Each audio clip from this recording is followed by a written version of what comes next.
Diskusi kali ini kerjasama Koordinator Wartawan DPR kerjasama dengan Sekjen DPR.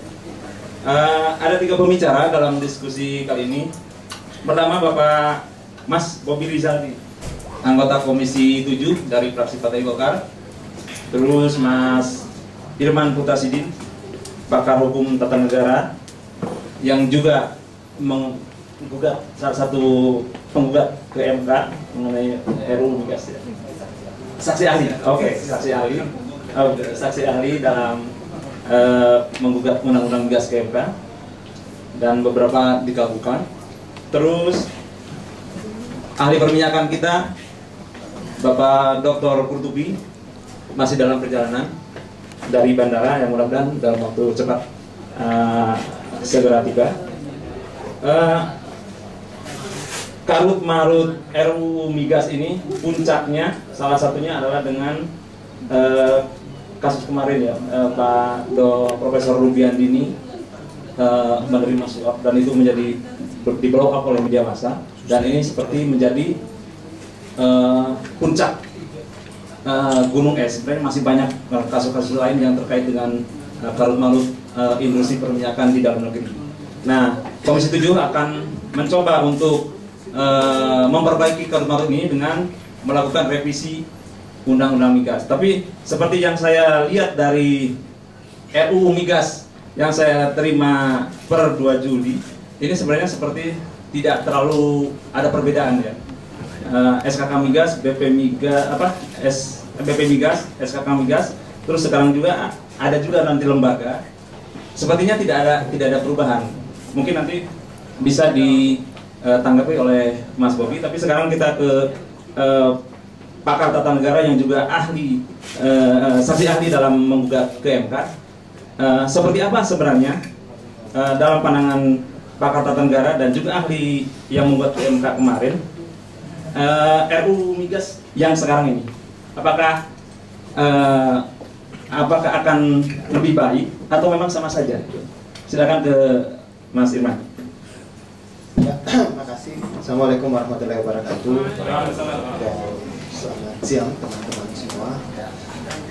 Pak Bobi, Pak Moderator, kasih kesempatannya. Saya kira begini, kita memiliki di negara kita itu memiliki keunikan dalam mengelola cabang-cabang produksi yang kita anggap penting dan menguasai hajat hidup orang banyak. Jadi kata Undang-Undang Dasar, kalau ada cabang-cabang produksi yang penting dan menguasai hajat hidup orang banyak, maka negara harus menguasainya. Kalau ada cabang-cabang produksi yang penting, meski tidak menguasai hajat hidup orang banyak, negara juga harus menguasainya.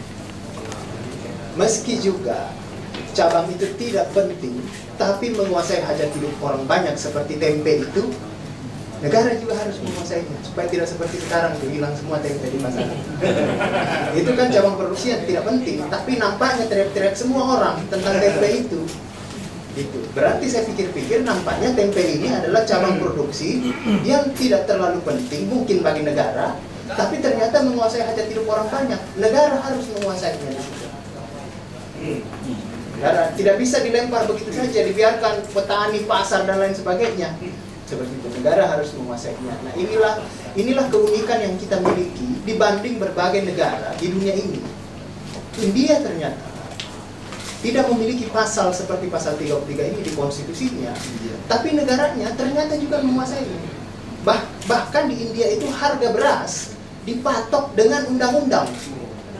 Dengan undang-undang loh, bukan peraturan presiden. Bukan. Kalau kita di sini harga BBM itu kalau tidak salah dengan Perpres ya. Itu dengan undang-undang. Jadi DPR-nya, parlemennya dia tidak punya pasal 33. Makanya apa? Dulu saya sering tekankan bahwa kalau mau naikkan harga BBM, jangan diberikan cek kosong kepada pemerintah seperti di undang-undang APBN sekarang itu. Tapi buatkanlah undang-undangnya di situ, konkret di situ. Naik atau tidak di situ. Jangan seperti sekarang. Dia mau naikin kemudian dia buatlah propaganda bahwa yang membuat sektor migas BBM kita ini hancur karena kelas menengah ke atas yang suka beli premium katanya.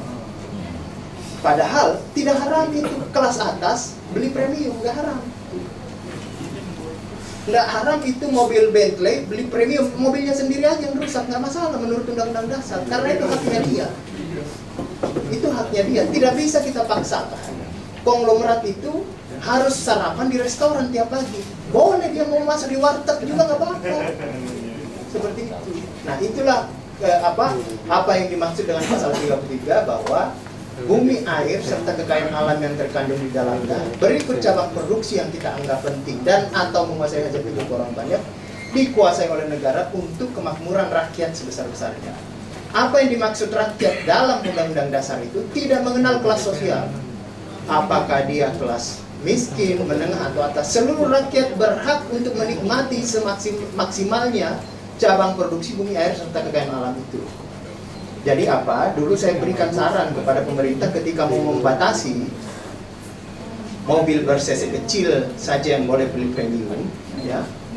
Cc besar katanya harus beli Pertamax. Saya bilang, itu aturan seperti itu boleh selama bentuknya undang-undang. Kalau peraturan SKK Migas, kalau peraturan Menteri SDM, kalau peraturan Presiden tidak boleh. Itu impeachable kalau seperti itu.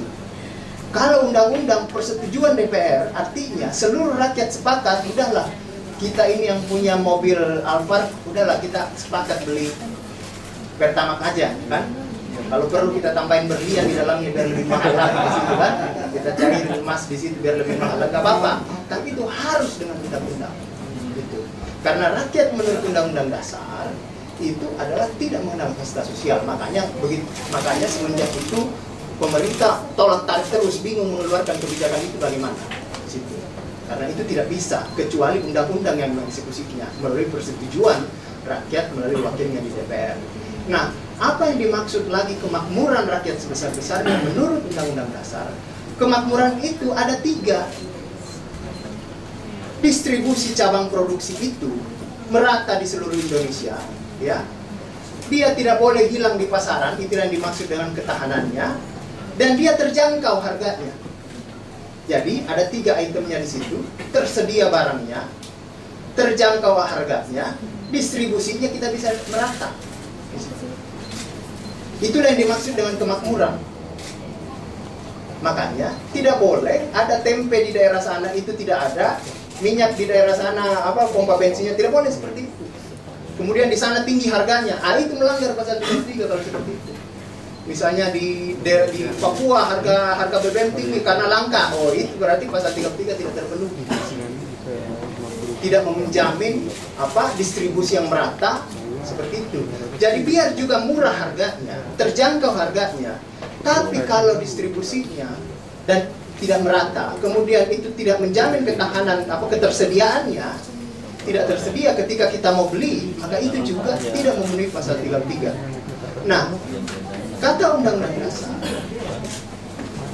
guna pemenuhan 3 item itu, minyak, cabang produksi lain yang kita anggap penting, guna tersedia, harganya terjangkau, distribusinya merata, maka dia tidak bisa dilemparkan kepada mekanisme pasar begitu saja. Maka itu harus negara menguasainya. Harus negara menguasainya. Apa konsep kata dikuasai oleh negara? Nah, ini yang tadi saya katakan, bahwa di India tidak ada pasal 33 di Undang-Undang Dasarnya, tapi ternyata negara itu bisa mengatur harga. Kalau tidak salah kemarin saya baca itu harga beras itu diatur dengan undang-undang.